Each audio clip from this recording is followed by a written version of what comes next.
ఇవాళ రేవంత్ రెడ్డి గారి నిర్ణయం ఏం తెలుసా? ఆయన ప్రభుత్వం నిర్ణయం 9,300 ఎకరాల భూమి ఏది హైదరాబాద్లోని 21 పారిశ్రామిక వాడల్లో 9,300 ఎకరాల భూమి అంటే ఒక్కొక్క ఎకరం హైదరాబాద్లో ఎక్కడ కూడా 40-50 కోట్లకు ఎక్కడ తక్కువ లేదు ఎకరం. నేను చెప్పేది ఎక్కడ కూడా 1,50,000-2 లక్షల రూపాయలకు తక్కువ లేదు గజం. అటువంటి భూమిని రేవంత్ రెడ్డి ఏమంటుండే ఎరికేనా? మీకు గిన్న మీరు పారిశ్రామికవేత్త, మీకు ఇచ్చింది ఎందుకు ప్రభుత్వం భూమి?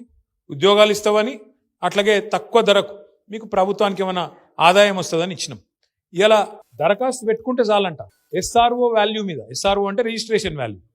ముందే రిజిస్ట్రేషన్ వాల్యూ తక్కువ ఉంటుంది మార్కెట్ మీద చూస్తే. ఇప్పుడు మీకు కల్వకుర్తి ఉంది, కల్వకుర్తిలో ఎకరం నిజానికి మార్కెట్లో ₹1,00,00,000 ఉండొచ్చు, రిజిస్ట్రేషన్ 5 లక్షలు 10 లక్షలు ఉంటుంది. అంతేనా?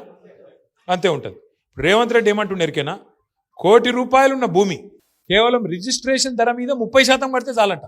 అర్థమైందా? రిజిస్ట్రేషన్ 5 లక్షలు అనుకో, మార్కెట్లో ₹1,00,00,000. రేవంత్ రెడ్డి ప్రభుత్వం ప్రపోజల్ ఏంది ఎరికేనా?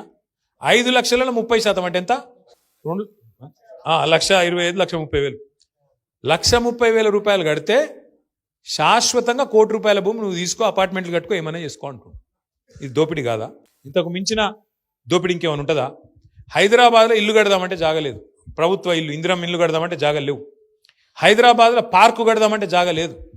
హైదరాబాద్లో ఒక ఛాయ్ డబ్బా పెడదామంటే జాగలేక గరీబోలు ఫుట్పాత్ మీద పెట్టుకుంటే వాటి నుంచి హైడ్రా కొట్టేస్తుంది. హైదరాబాద్లో బొందలగడ్డకు జాగలేదు. హైదరాబాద్లో మోరీ కడదామంటే జాగలేదు, రోడ్డు విస్తరిద్దామంటే జాగలేదు. కానీ 9,300 ఎకరాలు ఆయన అత్త సొమ్ము అన్నట్టు, ఆయన అబ్బసొత్తు అన్నట్టు ఇలా రేవంత్ రెడ్డి ఈ 500-600 మంది బడాబాబులకు రాసిచ్చేస్తున్నాడు. రాసిస్తే ఉతానే రాసిస్తాడు రేవంత్ రెడ్డి. నీకు తెలియదా? నాకు తెలియదా?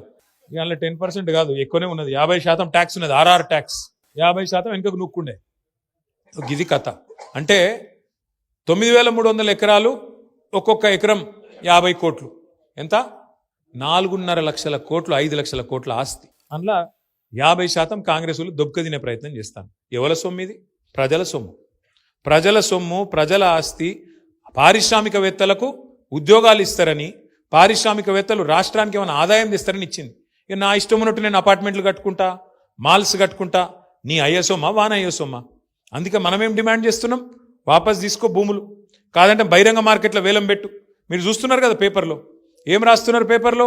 రాయదుర్గంలో ప్రభుత్వ భూమిని వేలం పెడితే ఒక ఎకరం 177 కోట్లు. మరి 177 కోట్లు ఇక్కడ ఎట్లుంటుంది? 2 కిలోమీటర్ల అవతల ఎకరం 3 కోట్లు ఎట్లుంటుంది? ఇది దోపిడి కాదా? మరి ఆలోచించద్దాం మనం. సరే, రేవంత్ రెడ్డి ఇవాళ ఉంటాడు, రేపు బీక్తాడు. ఆ పైసలు, మరి ఆ ప్రభుత్వ పైసలు, ప్రజల పైసలు ఎడపోవాలి. అది ఇవాళ మన పంచాయతీ. ఇంత దోపిడీ జరుగుతుంటే కూడా మనం చర్చ పెట్టకపోతే, ఇంత దోపిడీ జరుగుతుంటే కూడా మనం మాట్లాడకపోతే చరిత్ర మనల్ని క్షమించదు.